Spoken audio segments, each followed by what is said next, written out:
Okay, thank you very much. I had a great conversation this morning with President Moon of South Korea, and we obviously discussed the upcoming trip next week, where we're going to Hanoi and Vietnam.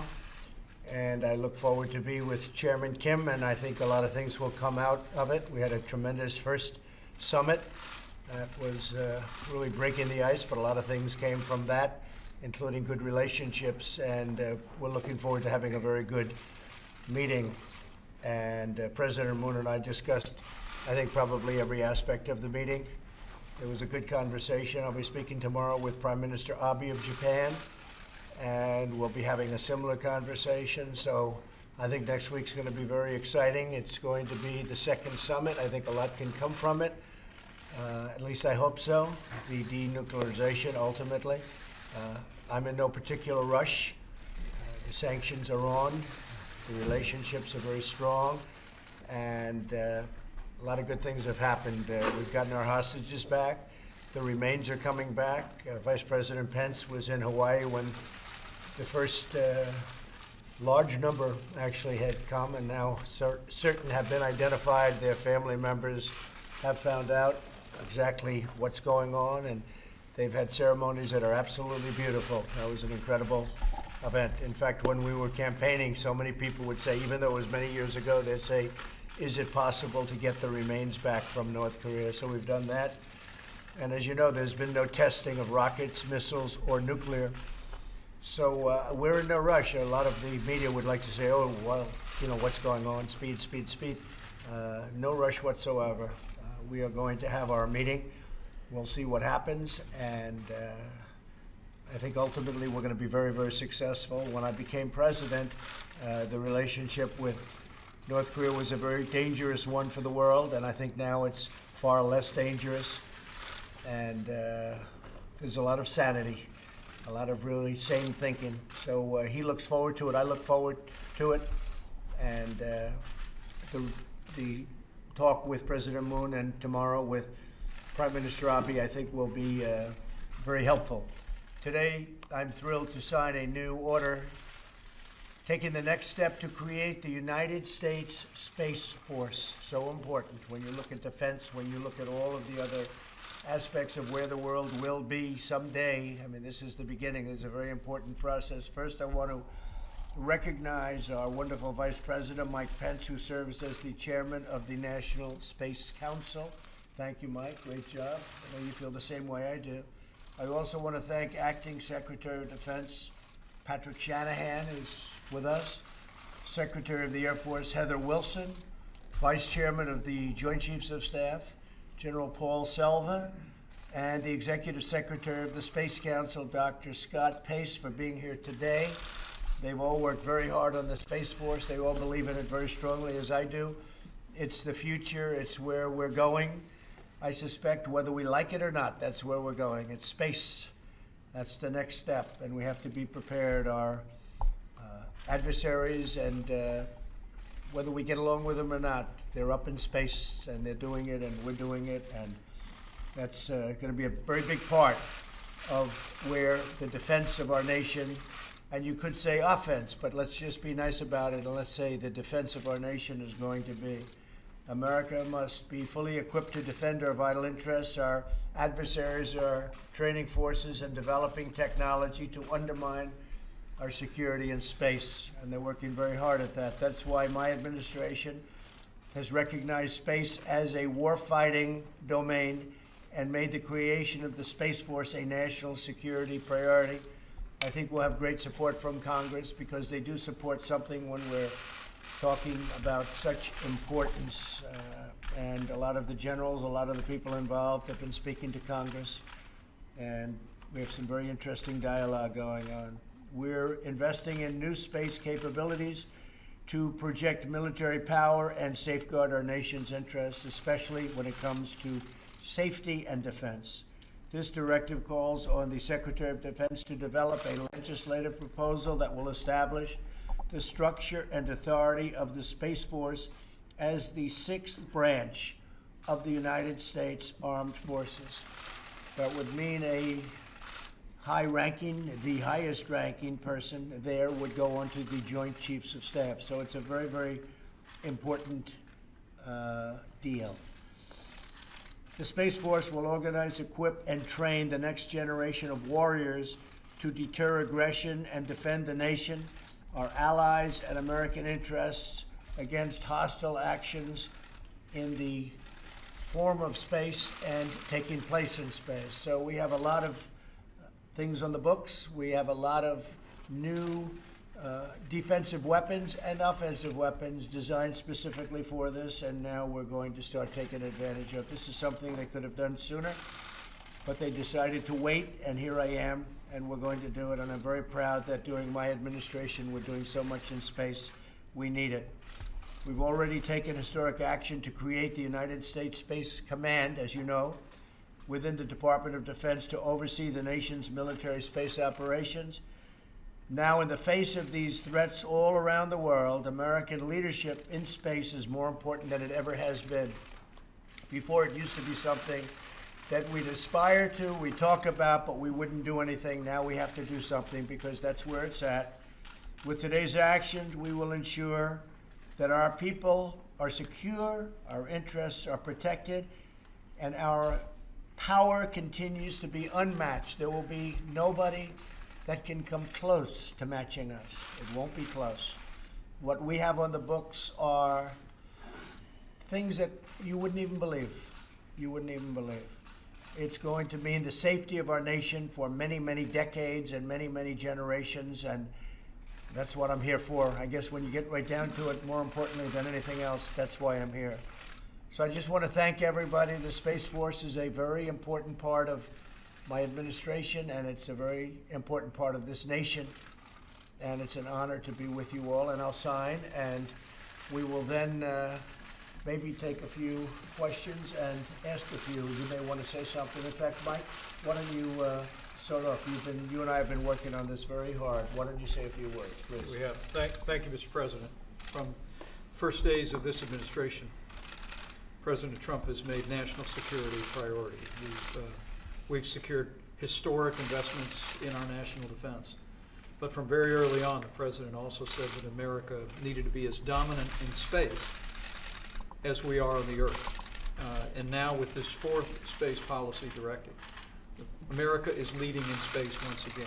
But in this respect, the President is calling on the Department of Defense to fashion what we have literally been working on for months, consulting with members of Congress and military experts. It will be a legislative proposal that will establish the United States Space Force as the sixth branch of our armed forces. It will build on the President's leadership of a United States Space Command, a joint combatant command that we've already organized at the President's direction. But this is now the foundation of ensuring that even as we are dominant in space today, now we'll begin to bring all of our resources together under a U.S. Space Command, which will operate under the Department of the Air Force, and in so doing, we'll ensure that we bring the best resources and the best minds together to protect the American people and advance our interest. And Mr. President, all the members of the National Space Council and the agencies that are a part of it are gathered behind you today, and we thank you for your leadership and your support in this effort. Some great talent, I will say that. Would you like to say something? You've helped us so much, so please, Paul. Sir, you've been incredibly supportive in bringing space to the fore as not only a domain of potential warfare, but also recognizing it as a place where a large amount of our economic power comes from. And so our job to protect our national security includes protecting our economy as well. And so as your vice chairman, the Joint Chiefs endorse all this effort to make sure that we get the right emphasis on defending our interests and our assets in space. Thank you very much, Paul. Patrick, how about you? Yes, sir. Mr. Secretary. This is a historic moment, the dawn of a new service. I'd like to thank you for your leadership and, most importantly, the resources so that we can do our job. Mr. Vice President, thank you for pushing us. We've come quite a distance in a very short period of time, and then to my counterparts here, thank you for all the remarkable teamwork. We will deliver capability better, sooner, faster, so we can sustain our margin of dominance. Thank you. Thank you very much. Maybe John Bolton, you've been very much involved, and I know how you feel about it. Well, this is a visionary project, Mr. President. Your leadership, the Vice President, really everybody on the Space Council. This is not something for the next year or two or even the next 6 years. This is on into this century, a place where, as President Kennedy once said, I believe space is a new ocean and the United States must sail upon it. And you're taking the steps to make sure that from the national security perspective, the United States will be dominant on that new ocean. And we will be. Okay, thank you. Anybody have anything to say? Would anybody like to say? Fine? No? Good. We're all up, right? We've said enough. Let's sign. Let's sign. It's very exciting.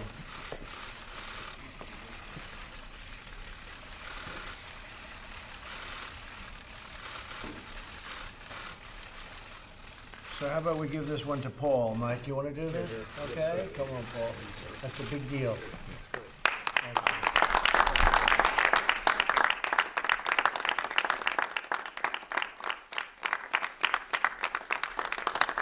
It's very important. Thank you very much. Thank you very much, everybody. Thank you. Mr. President, there's another round of trade talks starting this week here in Washington. That's How right. confident are you that we will be finished by March 1, or are you considering extending that deadline? Well, they are very complex talks. They're going very well. We're asking for everything that anybody has ever even suggested. These are not just, let's sell corn or let's do this. It's going to be selling corn, but a lot of it, a lot more than anyone thought possible. And I think the talks are going very well with China you're referring to, and the talks are going very well. Our group just came back, and now they're coming here. I can't tell you exactly about timing, but the date is not a magical date. A lot of things can happen. The real question will be, will we raise the tariffs because they automatically kick into 25% as of on $200 billion worth of goods that they send. So I know that China would like not for that to happen, so I think they're trying to move fast so that doesn't happen. But we'll see what happens. I can only say that the talks with China on trade have gone very, very well. In the meantime, our economy is very strong. We're doing well. I don't know if you noticed, but deficits seem to be coming down. And last month it was reported, and everybody was surprised, but I wasn't surprised. We're taking in a lot of money coming into our treasury from tariffs, from various things, including the steel dumping. And our steel companies are doing really well, aluminum companies also. So we're very happy about that. I think that they'll be coming very shortly. They're going to have very detailed discussions on subjects that have never really been even discussed by people that sat in this chair, and they should have been very important subjects. And I think we're doing very well. Okay?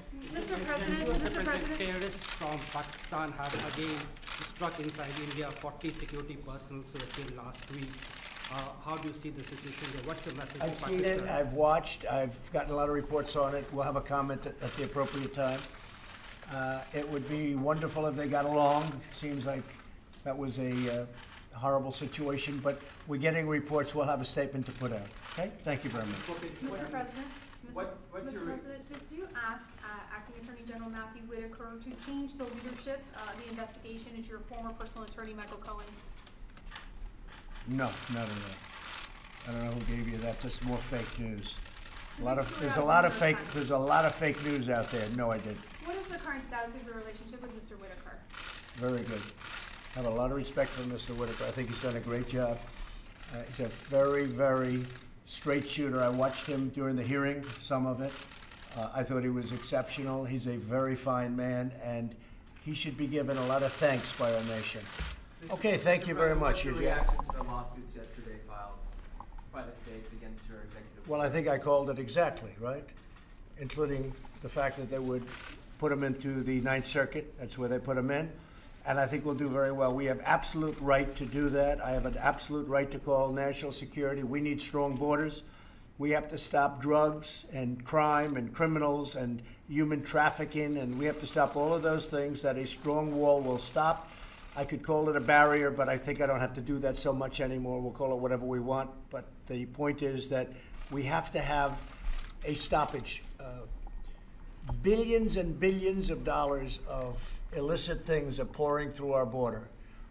And, you know, we talk about points of entry, and one of the things that we do have is a lot of money now for points of entry because everything was given. The money was given so much that you almost don't know what to do with it by Congress. But when it came to the wall, they wanted to hold back because it was politics. That's all it is. In fact, I hear the Democrats want to take down all walls along the southern border.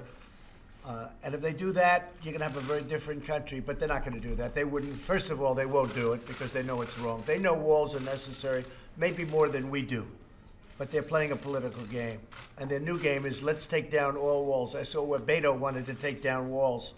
I said, they asked me, what do you think? I said, well, I think that's probably the end of his political career. We're doing very well in the wall. We're building a lot of wall right now. You know that.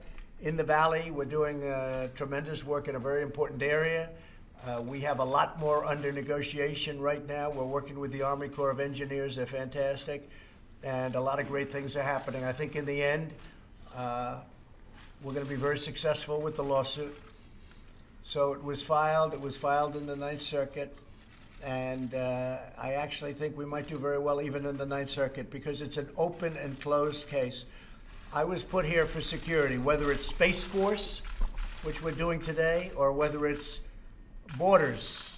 Because if our nation doesn't have borders, we don't have too much of a nation, especially when drugs and all of the things that you know better than anybody, what's happening at the border. It's a bad situation. So I think we're going to do very well with the lawsuit. Okay? Thank you. Vietnam, you said you referred earlier to your meetings in Vietnam. What Yes. do you want to achieve during that summit? Well, I'd just like to see ultimately denuclearization of North Korea. I think we will see that ultimately. I have no pressing time schedule, and I think a lot of people would like to see it go very quickly from the other side. I really believe that North Korea can be a tremendous economic power when this is solved.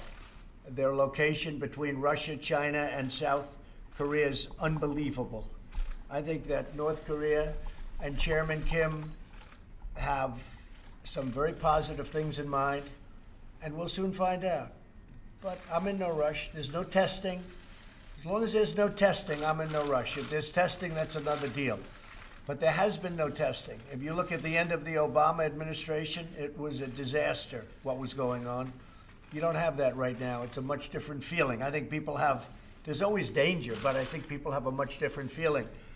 So I hope that very positive things are going to happen. I think that it'll be a very exciting couple of days. Thank you all very much. Let's go. Press, let's make your way out. Press, we're finished. President.